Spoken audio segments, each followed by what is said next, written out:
Bonjour à tous, nous allons continuer cette petite série de tutos là sur les nodes, les shaders comme vous les... si on devait parler français, on appellerait ça autrement, mais enfin bon, notamment à la place de node, on dirait nœud, mais c'est pas très grave ça. Alors, voilà, donc je vous avais montré, déjà donné une petite explication là-dessus. Mais là, ça manque un petit peu de logique, parce qu'imaginons que ce soit une boule d'acier, ou là, ça serait pas de l'acier, ça serait plutôt un métal cuivreux pour être doré, comme ça, disons à base de cuivre, et qu'on l'aurait, par exemple, passé un petit peu à la toile émery, eh bien, on aurait les parties là, qui sont en relief qui seraient plus brillantes que le fond. Et là, on a tout avec la même brillance. Donc ça, si vous voulez obtenir ça, il va falloir refaire à peu près la même chose qu'ici. Et qui va venir mettre de la brillance sur les points en élévation qui sont hauts et du mat sur le fond. Donc ce qu'on va faire, toujours en partant de l'idée que c'est le noir et le blanc qui commandent tout ça, on va dupliquer ici celui-ci pour pouvoir faire des réglages différents. Je pourrais prendre directement derrière ici, mais si je veux régler différemment, l'idéal c'est quand même de dupliquer. Voilà.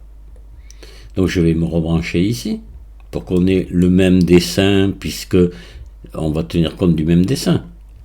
Hein, on est bien d'accord dans ce cas-là. Et là, je vais venir, par exemple, me brancher ici, sur le métallique. Donc, je vais avoir tous les endroits blancs qui sont en métallique et les endroits noirs qui ne le seront pas. Voilà. Ouais. Là, on est, par exemple, sur une sphère qui aurait été peinte et qu'on aurait passé à la toile émery sur ce qui dépasse, on va dire, et donc le fond n'aurait pas été touché par la toile émery et uniquement ce qui dépasse. Voilà, là, alors, on a évidemment, vous allez me dire, on se serait pris ici, on avait la même chose, oui. Dans ce cas-là, oui, effectivement, mais si on veut venir faire des petits réglages ici pour peut-être modifier un petit peu tout ça, vous voyez, dans ce style-là, ou ça, voilà. Il faut quand même avoir deux réglages différents. Et où ça va être le plus visible si on veut faire le contraire. D'accord? Par exemple, je voudrais que ce soit que ce soit le contraire. Hein? Ben, si c'est le contraire, je vais faire ça. Voilà, et donc c'est d'où l'utilité d'avoir les deux séparés, d'accord? Voilà. Aussi, si je veux maintenant venir jouer sur sur la rugosité. Ici. Voilà, ça va pas changer grand chose dans ce cas-là. Enfin quand même, vous voyez. Donc là, je vais faire le contraire. Voilà. Et là, je vais pouvoir, vous voyez, régler encore différemment, obtenir complètement autre chose. Enfin, complètement autre chose. C'est toujours là, comme c'était au départ. Mais là, on vient apporter un petit peu plus de... Voilà. Vous voyez, je vais pouvoir...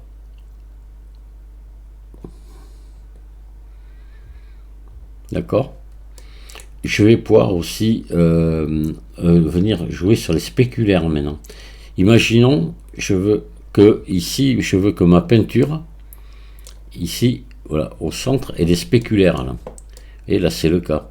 On a toujours le métallique ici sur les sommets, mais maintenant, on a aussi de la brillance sur le fond, qu'on n'avait pas tout à l'heure. Je vais pouvoir le régler ici. Si j'inverse, ouais. Attendez, pardon. Hop. Voilà.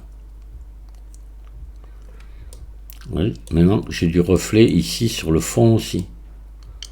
Donc j'ai du métallique ici sur les sommets et j'ai des spéculaires ici sur la partie lisse. Voilà, donc toujours pareil, les notions de noir et de blanc qui viennent influencer les réglages. Ce que je vous disais dans le premier tuto, c'est que toutes ces entrées ici sont sensibles au noir et au blanc. On décide de leur valeur en faisant varier le noir et le blanc. Je pourrais tout aussi bien ici mettre une autre texture. Alors on va le faire. On va ajouter ici par exemple une texture une Voronoi, on va mettre. J'aurais pu mettre n'importe quoi. Voilà. Je vais brancher ici.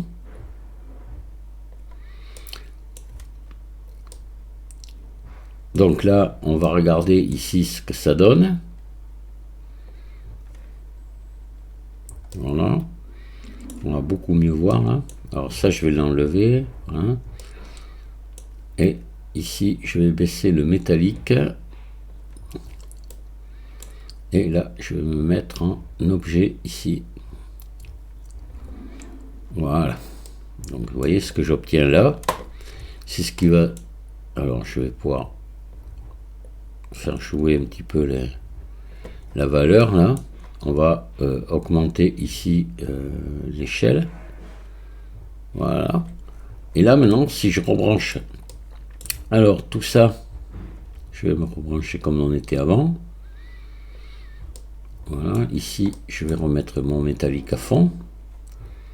Et voilà. Et là maintenant, cette texture là, je vais la mettre sur les spéculaires.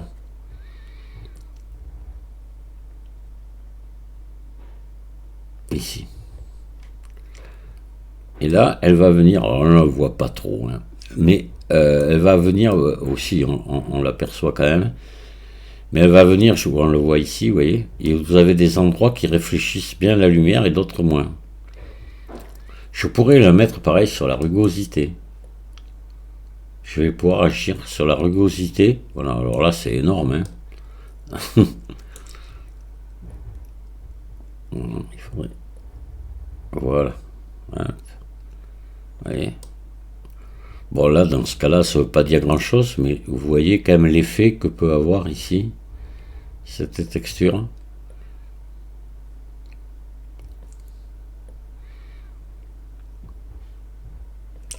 Toujours pareil avec du noir et du blanc, hein. Voilà.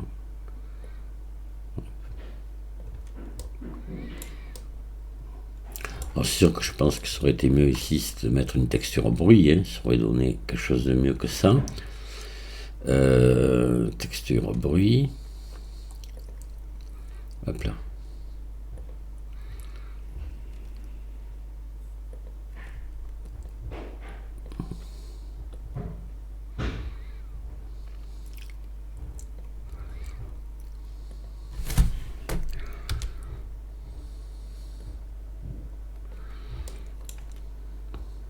Voilà. Alors là, évidemment, on va obtenir quelque chose de... Alors on va la monter. Et on va observer son influence. Vous voyez. Voilà. Donc là, je vais marier plusieurs textures qui ont chacune leur fonction. Hein. Celle-ci va venir jouer ici sur la... le relief, et celle-ci va venir jouer sur la réflexion, on va dire, voilà, sur le pouvoir de refléter la lumière. Donc vous avez des endroits qui reflètent la lumière et d'autres non. Plus ou moins, vous voyez, si je viens régler ici. Voilà. Une légère influence, comme ça, voilà.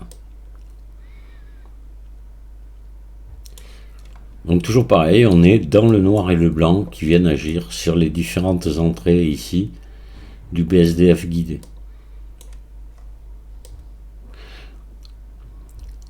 Je pourrais très bien mixer les deux aussi sur le relief. Pourquoi pas? C'est tout à fait faisable. On aurait un autre effet. Et on va ajouter ici un shader, couleur dans les couleurs, un mélange de couleurs pour mélanger les deux textures ici. Donc là on va en mettre une là, mettre l'autre là, ici, et on va les relier toutes les deux au relief là. Hop, à la hauteur ici. Et là vous allez avoir l'influence des deux. On le voit ici, vous voyez, vous avez ces espèces de, comme de la rouille ici, enfin, je vous avais dit qu'on pouvait apparenter à de la rouille. Puis ici, vous voyez des espèces de cloques. Voilà. Et donc là, vous allez pouvoir jouer ici sur l'une. Vous voyez, là, j'ai que l'une, là, j'ai que l'autre. Et puis après, mélanger un peu les deux. Et là, évidemment, toujours pareil, venir régler différemment l'une ou l'autre. Vous voyez. Voilà, je passe en négatif. Là, je fais des creux. Ouais, ça peut être très intéressant aussi. Voilà.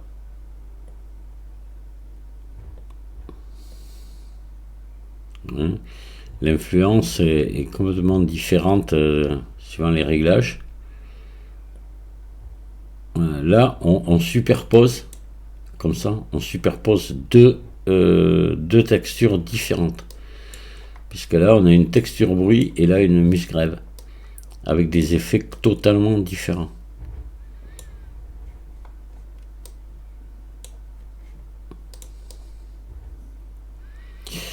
Je pense que je vais pas aller plus loin parce que je vous ai montré l'influence sur le métallique, sur les spéculaires, sur la rugosité.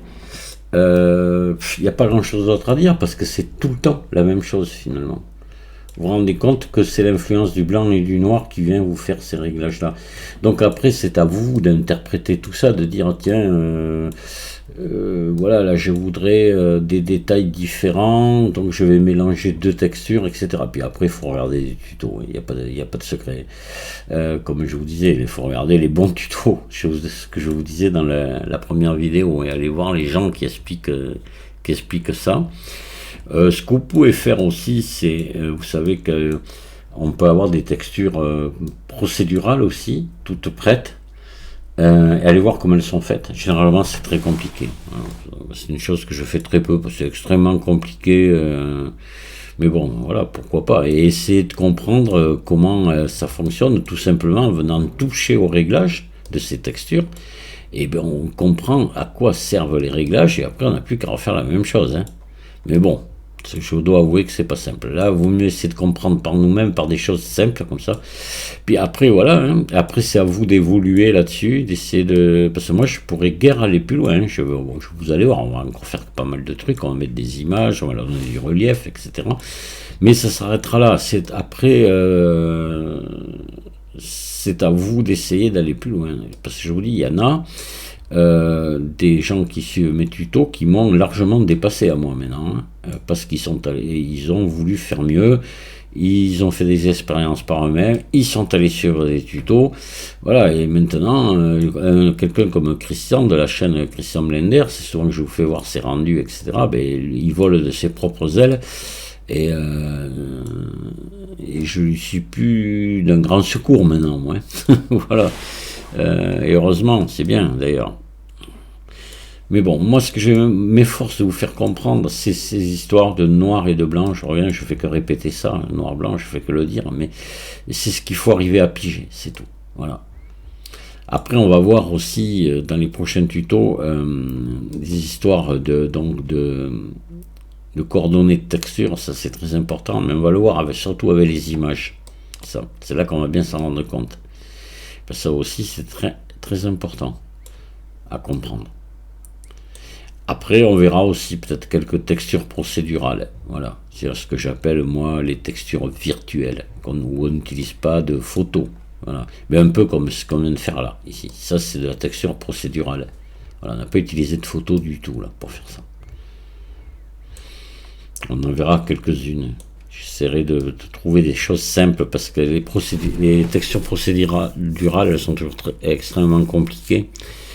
Et c'est là qu'on ne comprend pas forcément la fonction de tous les nœuds que l'on met.